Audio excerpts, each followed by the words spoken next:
Depois de 6 meses de tortura, de prisão ilegal, o nosso grande e magnânimo ditador do Brasil, Alexandre de Moraes, determinou a soltura do assessor de assuntos internacionais do Bolsonaro, Felipe Martins. Felipe Martins, que havia sido preso sob uma falsa alegação de que ele havia fugido do Brasil, sendo que já foi comprovado inúmeras vezes que ele nunca saiu do Brasil e não representa um risco de fuga. Felipe Martins ficou 6 meses preso, mesmo provando que não havia motivo para sua prisão. Mesmo provando que era uma prisão ilegal e perseguição política, ele foi liberado hoje. Aí vem a parte curiosa que eu quero chamar a atenção para vocês.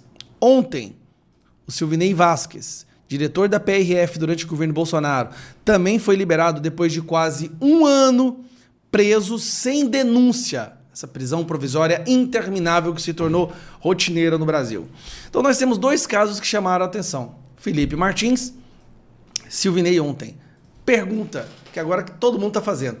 O que aconteceu, o que mudou, que fez com que Alexandre de Moraes, de repente, em 2 dias seguidos, soltassem dois presos políticos? 2 pessoas que estavam presas claramente por motivos políticos, ideológicos, por um sistema que queria uma vingança contra aqueles que se colocaram na posição de opositores à ditadura do judiciário. Vamos lá.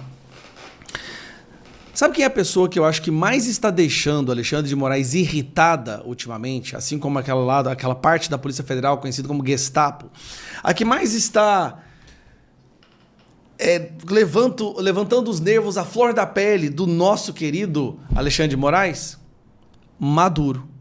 Eu vou te explicar por quê. As ações, decisões e as falas do Maduro durante esse período onde a Venezuela está sendo reconhecida internacionalmente como uma ditadura sanguinária, todas as características das falas, dos discursos, das decisões, das narrativas e argumentos do Maduro são idênticas ao que o Alexandre de Moraes tem falado. É como se o Maduro tivesse pegado os textos do Alexandre de Moraes, trocado a palavra Brasil para Venezuela e traduzido para o espanhol. As narrativas, vontade de censurar a internet, prisões ilegais, rotular aquelas pessoas que se colocaram como os verdadeiros defensores da democracia, que é a oposição lá, de fascistas, golpistas, terroristas e discurso do ódio, escancarou a podridão da narrativa dentro do Brasil. Porque os brasileiros começam a olhar e falar assim, mas peraí, isso que o STF está fazendo, o Lula, o Alexandre de Moraes, é a mesma coisa que o Maduro está fazendo, mais o cara lá da CNE, do Conselho Nacional Eleitoral, mais o STJ deles, que é o STF deles, né, o Supremo Tribunal de Justiça. O que eles estão fazendo lá é exatamente o que se fala aqui no Brasil. O discurso do Maduro é exatamente o que o Moraes falou. O discurso do Maduro é exatamente o que o Barroso e o Lula estão falando. Tá muito estranho. Eu acho que o Brasil também é uma ditadura. As pessoas começaram a perceber. Ficou muito escancarado que o que está sendo feito aqui é um espelhamento da Venezuela. Só que aqui tem a imprensa para passar pano. Lá o Maduro prendeu ou matou todo mundo da imprensa. Aqui ainda tem uma imprensa para passar pano. E vai passar pano até o sistema ficar completamente totalitário, aí esse sistema totalitário partir para cima da imprensa, que inclusive é algo que vai acontecer. Dá uma olhada nisso aqui, ó. Isso aqui é a matéria de ontem. Moraes fala em lavagem de notícias fraudulentas e defende remoção de conteúdo. Moraes, né, que fala muito em liberdade de expressão, votou a favor de responsabilizar a imprensa por falas de entrevistados. Então, se um canal de televisão, uma rádio, convida alguém para dar uma entrevista, essa pessoa fala algo que o Moraes não gosta, a imprensa, o canal de televisão e a rádio será considerado responsável e responderá por um processo civil. Olha o nível dessa pessoa. Esse aqui, ó, o cara que está salvando a nossa democracia, o baluarte do resgate democrático como é que fala? Estado democrático de direito do nosso Brasil. E aí vem a questão. As instituições da Venezuela foram sequestradas e transformadas no aparelho de repressão e de censura e de perseguição.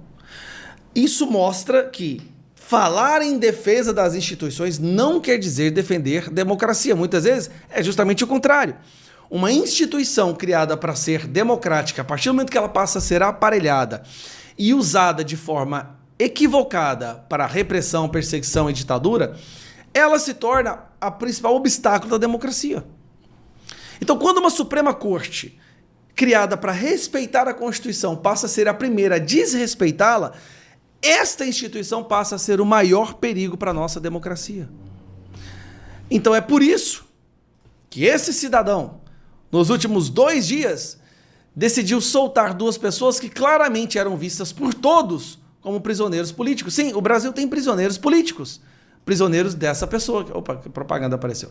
Prisioneiros desse cidadão que a imprensa quer passar como defensor da democracia, mas que já está quase chegando na hora de sair com o apetite dele, devorar a própria imprensa. Eu falo, faz o L, vocês, eu da imprensa. Faz o X, né? Faz o X, Xandão. Então nós temos aí, pelo menos, graças a Deus, o Felipe pode ir para sua casa, reencontrar com a sua família. 6 meses de prisão. Essa foi a prisão mais ilegal da história. Provou em vários diferentes momentos que não havia motivo dele estar preso. Esse é o Brasil que a gente vive. 2026, fazer novos senadores. Nosso foco, senadores para mudar a Constituição, para mudar o STF. Impeachment do Alexandre de Moraes.